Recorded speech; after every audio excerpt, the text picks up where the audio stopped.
Straight from the hip, man. Them boys good, man. Them boys is good. We're going to go back to the name game. First up, by Coach Boo's request, we are going to start off with Julio Jones. Okay, let me just say this. Let me just say this for the record before we get started. I didn't request jack shit about no damn Julio Jones. I'm just going to tell you that right now.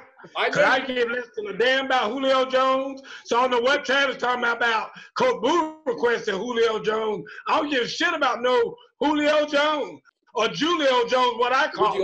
Would you like oh, sorry. Jason requested it. A name game with Julio versus the Greats. So I'm sorry. It was Thank you. Thank you. Julio Jones or Megatron, Calvin Johnson. Jason, we'll start with you first. You know, we're gonna start with Coach. We ain't gotta start with me. We're gonna start with Coach. Okay, Coach, go. Are you for real, Travis? I mean, the only reason that Megatron isn't better than Julio is because his ass ain't playing. I mean, if Megatron was still playing, he'd still be Megatron. Or his ass would have probably morphed into something else by now. Because the bottom line is, that's why they call him Megatron. Do you know who Megatron is? I mean, why would you call somebody Megatron? I mean, that's why they call his ass Megatron, because he wasn't even human. I mean, you kidding me? And you gonna try to say Julio would be better than Megatron? Lord have mercy. You gotta be kidding me. So you pick a Calvin Johnson. Of course it's Calvin. Okay, just want to make sure. Jason.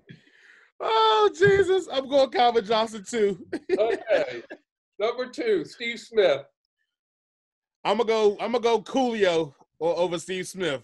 Coach? You crazy as hell. You crazy as hell, Jason. We argued about this the other day. Ain't no way. Because Steve Smith was a dog. If you ever, and one of the reasons why I don't like Julio is I don't think he's a big enough leader. I mean, you look at Steve Smith. Steve Smith had the fire. Steve Smith was a hell of a blocker. Steve Smith was a hell in the red zone. Don't even put Julio in the game in the red zone. When it's time for the Falcons to go to the red zone, Julio goes under the cheerleading. and I mean, I don't get how y'all don't see that. Steve Smith was the guy in the red zone. He was the guy in the red zone, just like Chris Carter in the red zone. That's how Steve Smith was. They pulled Julio out of the game, or they used him for a damn dummy, so people would go over there and double team him. No good damn well they ain't gonna throw the ball to him anyway. They threw the ball to Hooper last year in the red zone more than they threw the ball to Julio. You gotta be kidding me. Steve Smith, for a fact. Chris Carter. Oh, come on, Travis. Come on, Travis. Next name. Okay. Michael Irvin. Oh, come on. You know I'm going playmaker. Irvin all day. I need a new list. This ain't no fun. I mean, find me somebody even Julio's even close to. Michael Irvin, I mean, come on now. When Michael Irvin played, Michael Irvin was the man. Everybody knows that. Michael Irvin was the dude. It ain't even close. Julio ain't even close. T.O. Come on, Travis. You arguing about the second or third best receiver of all time. Come on, Travis. Thank you. Torrey Holt. Thank you. Who? Torrey Holt. Torrey Holt. I might give you Torrey Holt now. I'm gonna go Julio.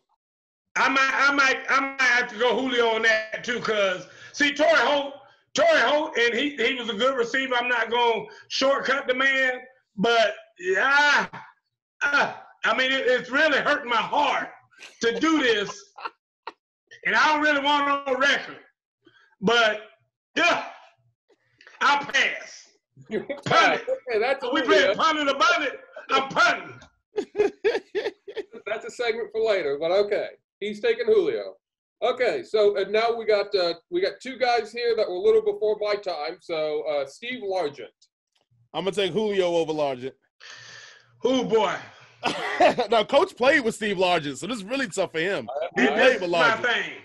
I did, and I'm telling you, Largent was even better in person when I actually got to see him do some of the things he did. Because Largent was one of those guys now who would leave you guessing like, how in the hell did this little slow white dude do this to these brothers out here that can run 4.3?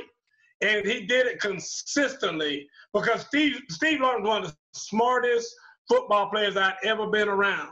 But when you look at Julio, I will admit he does have some redeeming characteristics as far as his size and his speed and his ability to catch the football anywhere outside the red zone. So I'm gonna give Julio by the skin of his nose. And last one I have on the list is Art Monk.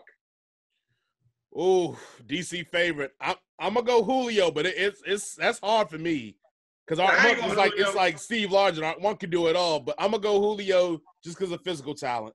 Yeah, I'm gonna go Art Monk on that one because I grew up a Cowboy fan, believe it or not. I know I hate them jokers now, but I grew up a Cowboy fan, and Art Monk used to get a Cowboys fits.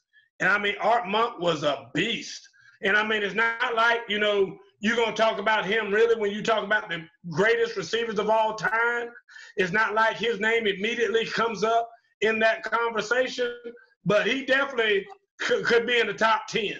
So like I said, I mean, there could be some debate on whether or not he will make the top 10. And when it's all said and done, when Julio gets done, I don't know if I put Julio in that top 10. So I don't know about that. I think I'm going to go a Monk on that one. What about Sterling Sharp? Now, you know what? That's probably the best one right there. That will make me have to sleep on it. Because, Sterling had his moments and all, but everybody knows Sterling wasn't that Steve Smith workaholic type of receiver now. Sterling was a little bit of a diva. And Sterling just wanted to catch the ball and get out of bounds kind of thing. So like I said, but nonetheless, he was great. Yeah. He was a great receiver. So, Jason, that's probably the best comparison right there where I would say you stumped me on that one. Well, I guess one more. What about Lynn Swann? Oh, no, hell no. He's no better than Lynn Swann. Lynn Swann was big. I'm telling you that right now. Lynn Swann was a beast when he played. And some of y'all don't even know. Some of y'all Google it now when you hear us talking about some of these guys like Lynn Swann. Because y'all too young. Miss Peavy, you too, all y'all too young to know about Lynn Swann and stuff like that. Lynn Swann was probably, at the time he played, the best receiver in football. But him and John Stallworth were definitely the best tandem. But Lynn Swann may have been the best receiver in the game at that time. Travis, who you got? You got Megatron or you got Julio? Oh, I'll take Megatron. Okay. Anybody you disagree with that coach had? I think I'd take Julio over Steve Smith. You crazy as hell. Hell no. That's because you don't know no better. That's all. I mean, let's just put all this. Let's put all this in reference now. Lamar Jackson and now Julio. I mean, that's what you're dealing with Travis right there. Now fantasy football. That's a beast of a team right there. Lamar Jackson and Julio. That's ferocious if you play fantasy football. I was gonna say, actually, it's not because Julio isn't the best fantasy wide receiver. He don't score no touchdowns. Julio ain't the best real wide receiver either. I don't know what the hell you talking about fantasy. I mean, that's my whole damn point. That's the whole point of this damn segment. Talking about he ain't the best fantasy wide receiver. Shit, I just told you he can't do nothing in the red zone. He damn sure ain't gonna score you no points unless he breaks loose and run for a damn 50-yard touchdown. Because he damn sure ain't finna catch no fade route in the end zone. I can guarantee you that. Okay, and with that, after our fantasy football lesson of the day. If you know anything about me, you know I'm just a regular fashionista. So I know you see this nice, beautiful shirt I got on. I brought that from the Straight From the Hip store with Teespring. Guys, go on down there, check it out. We are finally selling merchandise. We got shirts, tank tops, the whole 9 yards. Heck, we even got black man pillows, black man socks. You gonna go to the beach this weekend? Take a black man towel with you. Please, look at this adorable face. You think she will lie to you? She's telling you, look how comfortable she looks in that picture. But please, check out our merch store, support us, join us, become part of the Straight From the Hip crew and nation. We're building something great here, and now you can get beautiful shirts to show us that you're part of the crew. And I can't wait to be at the beach with my black man towel.